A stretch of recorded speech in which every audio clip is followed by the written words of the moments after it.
Oui, merci Alexandre pour cette présentation. Bonsoir à tous. Je pardonnerai ceux qui se lèvent pendant la présentation parce que vous avez un train à prendre parce qu'on est un peu en retard.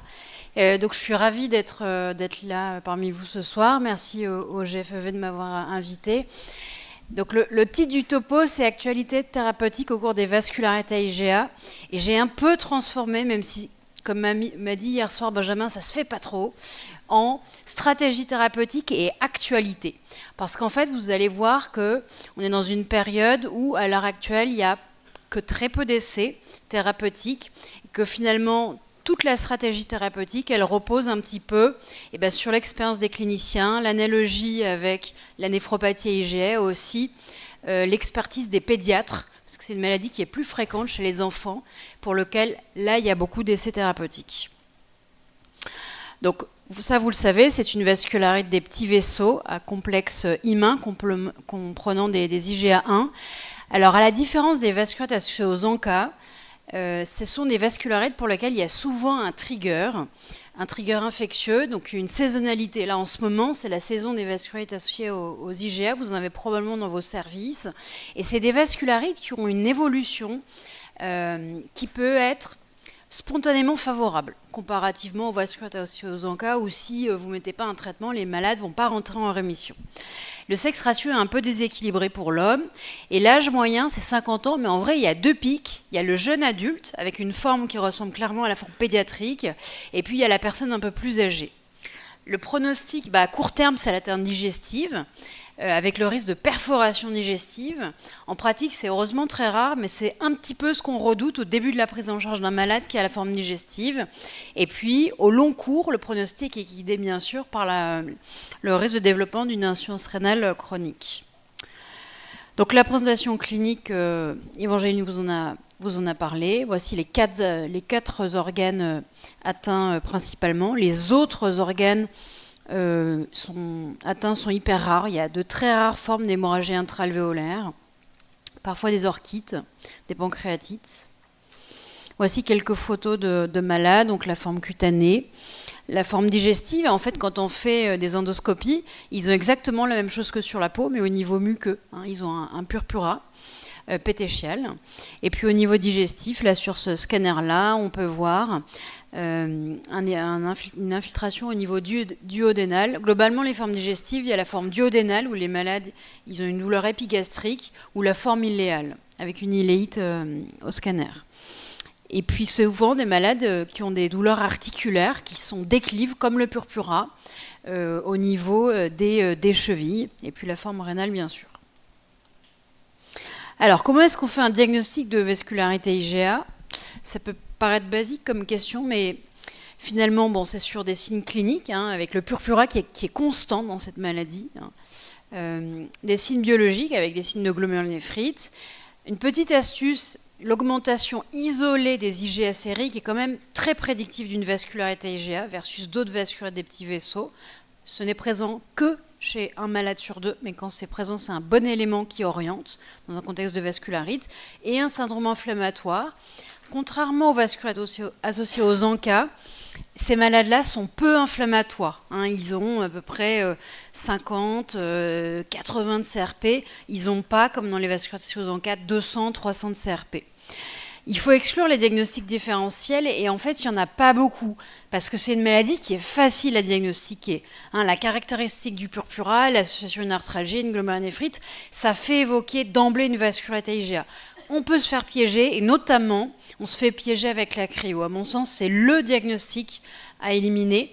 La vascularité aux ANCA a un purpura mais qui est sémiologiquement pas identique. Et puis l'endocardite, le purpura, il est vraiment acral, très distal. Et puis comme toute vascularite, on a besoin d'une preuve histologique. Donc là, on a la peau qui est d'accès facile, on va en reparler. On peut biopsier le rein dans certains cas. Et ce qu'il faut, à mon sens, pas biopsier, c'est l'atteinte digestive parce que c'est pas rentable et il y a un risque de perforation digestive. Une fois qu'on a fait le diagnostic, ce qui est important, c'est de rechercher un trigger. Parce qu'on va pouvoir, là on commence à parler de traitement, on va pouvoir potentiellement agir sur la vascularite en agissant sur le trigger. Par exemple, là on a un malade en ce moment dans le service qui a une vascularite aux ANCA. Dans le cas d'une endocardite à SASM, de traiter cette endocardite, ça va aider à la guérison du malade. Et chez certains patients, notamment dans la partie des patients qui ont 50 et plus, il y a souvent une vascularite, comme les néphropathies IgA, qui est secondaire. Secondaire à une maladie qui augmente les IgA, comme les maladies hépatiques, comme certains cancers muqueux ou comme certaines MGUS à IgA. Voici une image d'un malade chez qui on a fait une biopsie de peau. Alors, un petit tips pour les internes, il faut faire 2 biopsies. Une biopsie qu'on peut mettre dans le formol pour l'immunohistologie classique. Donc là, c'est en haut à gauche, on est au niveau de l'épiderme, et on voit très bien un vaisseau avec ce qu'on appelle de la vascularite leucocytoclasique. Qu'est-ce que ça veut dire? Ça veut dire qu'il y a plein de polynucléaires neutrophiles qui entourent les vaisseaux et qui lèsent l'endothélium. Il y a aussi de la nécrose fibrinoïde chez 30% des malades. Et puis, il faut faire un deuxième prélèvement qu'on envoie bien à l'état frais, pas mettre dans le formol, pour regarder s'il y a des dépôts d'IgA, bien sûr, et de C3. Donc voici le même malade où on voit clairement au niveau des vaisseaux un dépôt des IgA au niveau des cellules endothéliales. Il y a 20% des malades, vous allez les biopsier, ils ont une authentique vascularité IgA, mais ils n'auront pas de dépôt d'IgA. Pourquoi? Parce que la liaison des dépôts d'IgA aux cellules endothéliales est transitoire. Alors vous allez me dire, mais comment est-ce qu'on sait qu'ils ont une vascularité IgA? C'est parce qu'on leur a biopsié le rein et que dans le rein, il y a des dépôts d'IgA. Et donc, il faut essayer de biopsier les lésions les plus fraîches, les plus récentes. C'est celles-ci où vous avez le plus de chances que les IgA soient positives. La physiopathologie, on en a parlé. Donc, les IgA, elles ont la particularité d'être hypoglycosylées. Il manque des petits sucres. Du coup, le système immunitaire monte une réponse IgG anti-IgA. Et c'est ça qui forme les complexes humains et qui active la voie alterne du complément qui va se déposer dans les tissus. Donc, on en a déjà parlé, Évangéline, Nicolas vous a dit, il y a du coup plusieurs axes thérapeutiques. On peut agir à la phase précoce, formation des complexes humains, en jouant sur les lymphocytes B, sur les plasmocytes à IgA. On peut jouer éventuellement sur la phase intermédiaire, sur la phase de circulation des complexes humains, par éventuellement des échanges plasmatiques théoriquement. Et puis on peut jouer enfin lors de la dernière phase, lorsque les complexes humains se déposent au niveau des tissus, du rein, de la peau, des articulations, en réduisant l'inflammation. Donc la stratégie thérapeutique actuelle, eh bien, elle consiste, bien sûr, à traiter la vascularite, en prenant la décision selon les organes atteints et la sévérité. Alors parfois on fait que des traitements symptomatiques et c'est un peu la spécificité de cette vascularite. Par exemple, lors d'une atteinte cutanée, une poussée, eh bien le malade, juste on lui dit pas de traitement, des antalgiques et on le surveille et on le revoit en consultation. Je précise, on évite les INS du fait du potentiel atteinte rénale ou une atteinte digestive. On peut bien sûr mettre un traitement immunomodulateur, notamment la colchicine, des corticoïdes ou des immunosuppresseurs. Mais ce n'est pas que ça le traitement. Il y a 2 autres volets qui, à mon sens, sont importants à considérer. Sinon, potentiellement, si vous ne les traitez pas, je pense que ça peut favoriser les rechutes. Donc il y a le traitement du trigger, on en a déjà parlé de l'infection. Et puis il y a le traitement de la maladie sous-jacente, c'est-à-dire que lorsqu'il y a une maladie sous-jacente où il y a vraiment un lien de causalité avec la vascularite à IgA, par exemple une MGUS à IgA, et que vous arrivez à montrer que dans la peau il y a des dépôts monoclones d'IgA, si vous ne traitez pas le clone, par exemple, le malade ne va pas s'améliorer. Les formes secondaires sont à la marge. Alors, donc là, je vais être très pragmatique, c'est comment en pratique je traite un malade qui a une vascularite à IgA selon les atteintes d'organes. Ça repose, comme je vous l'ai dit, sur des discussions avec des experts, ça peut prêter à débat, mais c'est quand même, ça peut aider. Alors globalement, en discutant avec les dermatologues, lorsqu'on a une atteinte cutanée isolée, un malade qui fait une première poussée, et bien finalement, et qu'il n'a pas l'atteinte rénale, etc., et bien globalement, on ne le traite pas. Un peu de repos, parce que les poussées sont déclenchées par l'orthostatisme. On peut mettre une faible dose de corticothérapie, j'ai mis des exemples, mais ce ne sont que des exemples, s'il y a une caractéristique nécrotique ou bulleuse au purpura, parce que ça laisse des séquelles au niveau esthétique.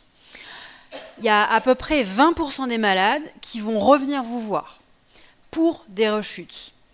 Ces 20%-là, ce qui marche, c'est de les traiter par colchicine qui va inhiber la migration des polynucléaires neutrophiles au niveau de la peau. Donc en donnant 1 mg de colchicine pendant plusieurs mois, ça permet, chez la plupart des malades, de limiter la rechute. Et quand ça ne marche pas, on peut mettre de la dapsone, qui est un peu plus toxique après avoir vérifié l'absence de déficit en G6PD. Donc ça, c'était pour l'atteinte cutanée, c'est assez simple. L'atteinte digestive. Donc l'atteinte digestive, en fait, les malades, ils se présentent au diagnostic avec ou sans. Ils ne vont jamais rechuter, donc c'est en un épisode. Donc dans les formes digestives extrêmement bénignes, juste un malade qui a une toute petite douleur abdominale, qui n'a pas de rectorragie, qui a un scanner normal, on peut se permettre parfois juste de surveiller le malade, c'est-à-dire de ne pas instaurer de la corticothérapie. Chez tous les autres malades, dès que la douleur abdominale elle commence à être importante, qu'il y a des rectorragies, qu'au niveau du scanner, il y a une duodénite, une colite, et bien généralement, c'est des malades qu'on hospitalise, on les met à jeun, éventuellement en alimentation parentérale, et éventuellement, selon la gravité, on peut faire des bolus, et puis une corticothérapie. Ce qui est important, je ne connais pas exactement la durée, personne ne la connaît, optimale de la corticothérapie dans les atteintes digestives, mais il faut bien se rappeler que chez la plupart des malades, c'est une poussée de quelques jours. Donc inutile d'inonder les malades de corticothérapie pendant plusieurs mois du fait de l'atteinte digestive, car elle ne récidive, je ne dirais pas jamais, mais c'est vraiment exceptionnel. Chez les malades très graves, parce que ça peut arriver, et bien là, on a encore moins d'évidence, mais en pesant la balance bénéfice-risque, on peut discuter de faire des échanges plasmatiques. Il y a des petites séries rétrospectives dont il est très difficile de tirer des conclusions. Potentiellement, on élue les complexes humains, et chez certains malades, ça peut permettre de passer un cap. Il y a certains cliniciens qui peuvent faire de l'endoxan dans les formes très graves. L'endoxan, ça met un peu de temps à agir, mais bon, ça peut être discuté. Et puis, parfois, il faut appeler le chirurgien viscéral parce qu'il y a des perforations digestives, des péritonites, et ça fait partie du traitement. Ensuite, concernant l'atteinte rénale, elle fait le pronostic. Le traitement de base à l'heure actuelle dans la vascularité IgA, c'est la corticothérapie. Si vous me réinvitez dans 10 ans, j'espère vous dire qu'il y a 10 nouvelles molécules qui sont apparues. Globalement, on ne traite pas tous les malades qui ont une atteinte rénale.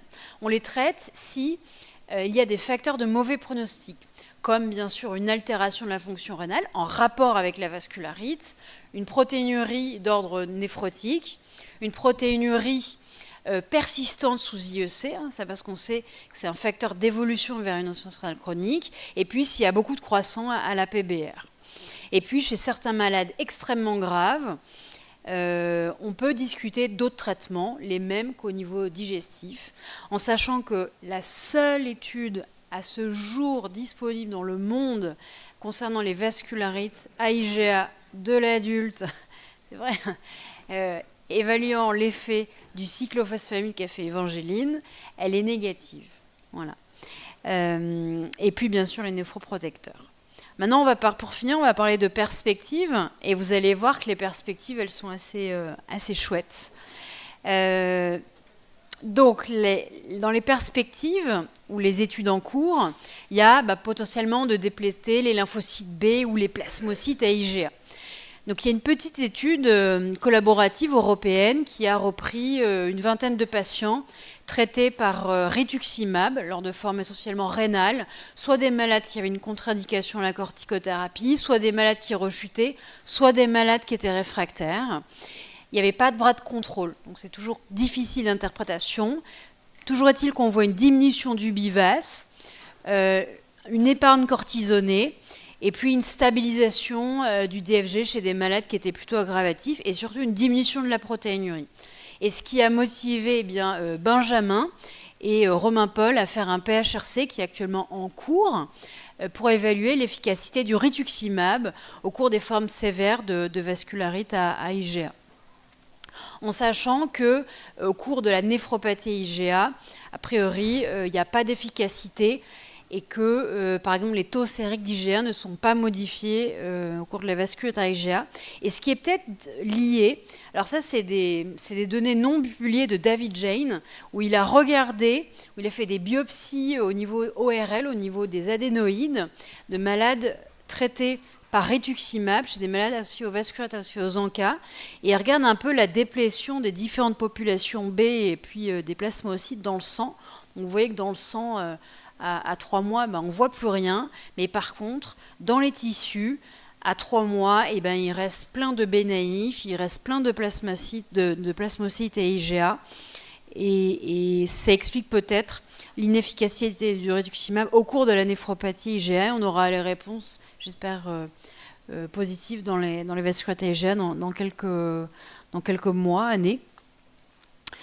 Alors on a d'autres stratégies, on en a déjà un peu parlé. Comment dépléter les lymphocytes B? Bien, c'est antagoniser April et BAF, avec l'atacicept ou le telilatacept. Donc il y a une étude encourageante au cours de la néphropathie IgA, et c'est une molécule qui va être très intéressante de tester. Et on a Evangeline a peut-être un premier signal positif avec le laboratoire pour conduire une étude au cours des vascularités IgA.